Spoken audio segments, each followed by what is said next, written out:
Sobat Kerampot, selamat datang di podcast Bumi Keram. Yang dimana pada kesempatan podcast kali ini kita akan mengupas tuntas tentang si pencatar atau seleksi penerimaan calon taruna-taruni Politeknik Pelayaran Sumatera Barat tahun 2026-2027. Nah, bertemu dengan saya lagi sebagai host di podcast Bumi Tiram pada kesempatan kali ini. Nah, sudah hadir nih dua narasumber terbaik kita, yaitu yang merupakan taruni Politeknik Pelayaran Sumatera Barat, yang dimana di sebelah kanan saya. Halo, saya mahasiswi muda Ulina Syol Marita Samosir. Saya dari Studi Nautika dan saya berasal dari Kota Pematang Siantar. Nah, dan di sebelah kiri saya. Halo, saya mahasiswi dewasa Septia Adilayu Herman dari Program Studi Transportasi Laut. Saya berasal dari Kota Pekanbaru. Nah, sudah hadirkan dua narasumber kita yang akan menjawab atau mengupas tuntas tentang pertanyaan-pertanyaan tentang si pencatar Politeknik Pelayaran Sumatera Barat pada tahun 2026-2027. Ada banyak nih pertanyaan-pertanyaan yang timbul di si pencatar pada tahun 2026-2027 ini. Yang dimana pertanyaan yang pertama yaitu, apa itu si pencatar Politeknik Pelayaran Sumatera Barat tahun 2026-2027? Si pencatar adalah sistem seleksi penerimaan calon taruna-taruni untuk menjaring putra-putri terbaik bangsa yang akan dididik menjadi perwira pelayaran profesional, yang dimana si pencatar ini terbagi menjadi dua jalur, yaitu yang pertama jalur non pola pembibitan atau mandiri, dan yang kedua adalah jalur pola pembibitan. Nah, untuk sobat semua sudah tahu kan apa itu si pencatar? Nah, untuk pertanyaan yang kedua, kenapa sih harus memilih Politeknik Pelayaran Sumatera Barat untuk para sobat semuanya melanjutkan pendidikan? Kenapa sih harus Politeknik Pelayaran Sumatera Barat? Alasannya adalah karena Politeknik Pelayaran Sumatera Barat merupakan perguruan tinggi vokasi di bidang maritim yang memiliki fasilitas kualitas pendidikan terakreditasi, didukung oleh tenaga pengajar profesional, fasilitas praktek yang lengkap, serta kurikulum yang selaras dengan standar nasional dan internasional.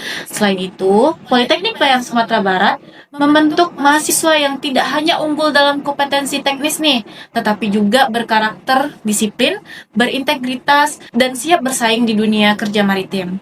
Selain itu juga, lingkungan pendidikan yang kondusif, budaya kampus yang menjunjung tinggi kedisiplinan, serta peluang penempatan kerja di sektor pelayaran menjadi alasan kuat mengapa Poltekpel Sumatera Barat layak menjadi pilihan utama sobat sekalian. Para sobat semuanya jangan salah pilih lagi ya, karena sudah ada Politeknik Pelayaran Sumatera Barat untuk para sobat melanjutkan pendidikan. Untuk pertanyaan yang ketiga yaitu, siapa aja sih yang boleh mendaftar sebagai calon taruna-taruni Politeknik Pelayaran Sumatera Barat? Pada Ulina, silahkan untuk menjawab. Nah, siapa saja sih yang boleh mendaftar? Yang sudah pasti pertama itu adalah warga negara Indonesia. Yang kedua adalah lulusan SMA atau SMK sederajat yang sudah memenuhi syarat usia, kesehatan, dan juga administrasi. Apa aja sih atau apa alur pendaftaran si pencatat pada tahun 2026-2027? Buat sobat maritim tidak perlu khawatir. Untuk sobat maritim yang tertarik mendaftar di Politeknik Pelayaran Sumatera Barat, alurnya nggak ribet, tesnya itu jelas dan transparan.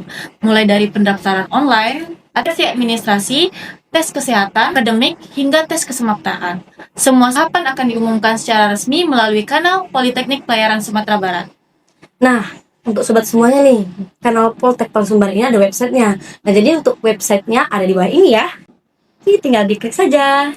Nah, untuk selanjutnya, apa saja sih program studi dan prospek kerja setelah menjadi taruna-taruni Politeknik Pelayaran Sumatera Barat?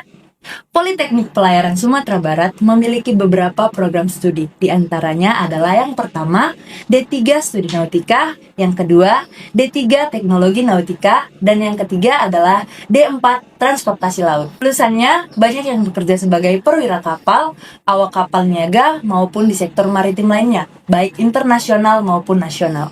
Nah, untuk pertanyaan selanjutnya, apa saja sih tahapan atau seleksi untuk si pencatat tahun 2026-2027? Untuk tahapan seleksinya sendiri itu terdiri dari seleksi administrasi, tes akademik, psikotes, kesehatan, kesemaptaan jasmani, dan wawancara. Nah, dari seleksi-seleksi tadi itu adalah tes untuk si pencatat non pola pembibitan. Sedangkan untuk si pencatat pola pembibitan sendiri itu dibedakan di tes akademik diganti dengan tes seleksi kemampuan dasar atau SKD. Nah, itu tadi ya, tahapan-tahapan seleksi si pencatat tahun 2026-2027. Nah, ada banyak pertanyaan lagi nih, tentang apa saja sih yang diperiksa dalam tes kesehatan? Nah, pemeriksaannya itu mulai dari fisik. Yang pertama, pemeriksaan mata, pemeriksaan THT, pemeriksaan jantung, paru-paru, bebas narkoba, serta tidak memiliki tato dan tindik. Pemeriksaan fisik itu bisa kayak kaki X atau kaki O, terus ada yang jerawat punggung misalnya. Nah, untuk pemeriksaan mata ini terdiri apa saja sih? Yang pertama itu sudah pasti bukan mata minus, lalu yang kedua itu sudah pasti bukan buta warna. Tadi kan di tes seleksi itu ada tes kesemaptaan dan tes kesehatan kan? Nah, apa saja sih yang dites dalam tes kesemaptaan ini? Nah, untuk tes kesemaptaan itu sendiri, itu meliputi lari 12 menit, ada push up 1 menit, sit up 1 menit, dan sataran atau lari angka 8. Nah, untuk para sobat semuanya, siapkan ya untuk tes kesemaptaan di tahun 2026-2027 ini.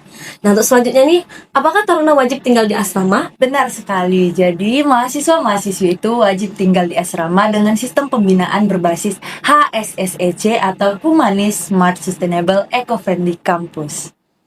Nah, untuk sobat semuanya jangan khawatir. Di sini cara pembinaannya sudah berbeda. Sekarang kami, Politeknik Pelayaran Sumatera Barat, sudah menggunakan sistem HSSEC, yaitu yang berarti Humanis Smart Sustainable Eco-Friendly Campus. Nah, untuk pertanyaan selanjutnya yaitu bagaimana peluang kerja setelah lulus menjadi taruna Politeknik Pelayaran Sumatera Barat? Untuk sobat sekalian, itu tidak perlu khawatir. Nah, peluang kerja setelah lulus di Politeknik Pelayaran Sumatera Barat, itu bisa bekerja di kapal niaga, perusahaan pelayaran nasional maupun internasional, dan instansi maritim lainnya. Nah, keren sekali kan? Tunggu apa lagi sobat? Langsung saja, jika pendaftaran sudah dibuka pada 30 Januari, segera daftar sebagai si pencatat tahun 2026-2027 di Politeknik Pelayaran Sumatera Barat. Nah, ini nih pertanyaan yang ditunggu nih. Kapan sih pendaftaran si pencatat tahun 2026-2027 ini dibuka? Pendaftaran si pencatat tahun 2026-2027 dibuka di tanggal 30 Januari sampai 30 Maret tahun 2026. Nah, pesan nih untuk para sobat nih dari kami semua, yaitu apa sih pesan untuk pejuang si pencatat 2026 dan 2027?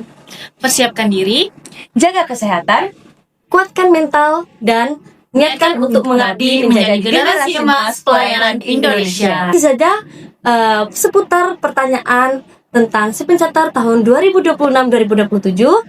Terima kasih kami ucapkan kepada narasumber kita pada hari ini. Semoga podcast ini memberikan gambaran kepada para pendengar yang nantinya akan mendaftarkan diri sebagai si pencatat tahun 2026-2027. Sobat Tirampods, demikianlah perbincangan kita pada hari ini tentang si pencatat 2026-2027.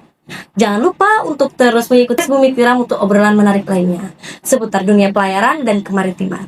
Saya Ningrum pamit undur diri. Sampai jumpa di episode selanjutnya. Tetap semangat dan terus berlayar menuju masa depan. Terima kasih Sobat Tirampods. Bye-bye.